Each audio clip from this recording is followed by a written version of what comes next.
Hi! நம்ம சேனல்ல போட்ட ஸ்டோரீஸ் எல்லாம் பார்த்துருப்பீங்கன்னு நெனைக்கிறேன். இது எல்லாமே நான் பஞ்சதந்திர கதைகள்ல இருந்து தான் எடுத்திருந்தேன். பஞ்சதந்திர கதைகள் எப்படிங்க உருவாச்சு? 2000 வருஷத்துக்கு முன்னாடி ஒரு அரசர் இருந்தாராம். அந்த அரசருக்கு 3 மகன்கள் இருந்தாங்களாம்.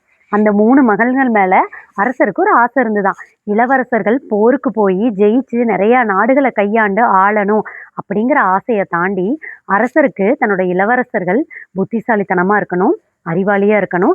அந்த அறிவை எந்தெந்த இடத்துலலாம் யூஸ் பண்ணணும்னு தெரிஞ்சிருக்கணும். நல்ல நண்பர்கள் கூட்டம் இருக்கணும். அந்த மாதிரி அந்த அந்த 3 இளவரசர்களும் நல்ல ஒரு வைஸ் பெர்சனா இருக்கணும் அப்படிங்கிறது தான் அரசரோட ஆசையாம்.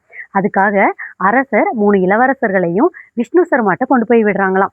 விஷ்ணு சர்மா குருகுலத்துல நடக்கிற கல்வி முறை மாதிரி பாடம் எடுக்காம என்ன பண்ணாராம், அனிமல்ஸ்க்கு ஹியூமன்ஸ் மாதிரி உயிர் குடுத்து நெறைய மாரல் லெசன்ஸ், வேல்யூஸ அதுல ஆட் பண்ணி கதைகள் சொன்னாராம். இது ஆரம்பத்துல கதைகளா சொல்லப்பட்டுச்சு. கொஞ்ச நாளைக்கு அப்புறம் எழுதப்பட்டுச்சு. இன்னும் கொஞ்ச நாளைக்கு அப்புறம் நெறைய லாங்குவேஜஸ்ல மொழிபெயர்க்கப்பட்டுச்சாம். இப்படித்தாங்க பஞ்சதந்திர கதைகள் உருவாச்சு. ஸோ நம்ம சேனல்ல போட்டிருக்க பஞ்சதந்திர கதைகள எல்லாம் கண்டிப்பா பாருங்க. குழந்தைங்க மட்டும் இல்லாம பெரியவங்களாகிய நம்ம கூட இந்த கதைகள பார்க்கலாம். ஸோ பாருங்க. நெறைய லைஃப் லெசன்ஸ கத்துக்கோங்க. இதுல பாசிட்டிவ் எண்டிங் வர மாதிரி தான் நான் பிளான் பண்ணி கதைகள் போட்டிருக்கேன். ஸோ உங்களுக்கு பிடிக்கும்னு நான் நம்புறேன். நம்ம சேனல கண்டிப்பா சப்ஸ்கிரைப் பண்ணிக்கோங்க. டாடா பாய்!